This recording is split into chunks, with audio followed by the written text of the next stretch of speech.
Hi, story ಹೇಳೋಣ. Okay. ಒಂದು ಊರಲ್ಲಿ ಒಂದು ಕಾಗೆ ಇತ್ತು.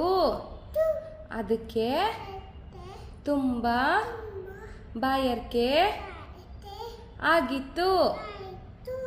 ಅದು ನೀರನ್ನ ಹುಡುಕೊಂಡು ಹೋಗಿತ್ತು.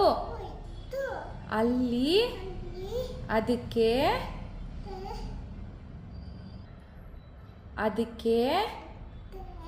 ಒಂದು ದೊಡ್ಡ ಊಜಿ ಕಾಣಿಸ್ತು.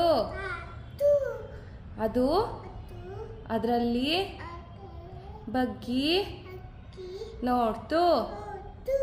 ಅದರಲ್ಲಿ ಅರ್ಧ ಮಾತ್ರ ನೀರು ಇತ್ತು. ಅದಕ್ಕೆ ಕಾಗೆ ಒಂದೊಂದೇ ಕಲ್ಲು ತಂದು ಹಾಕಿ ನೀರು ಕುಡಿದು ಹಾರೋಯ್ತು.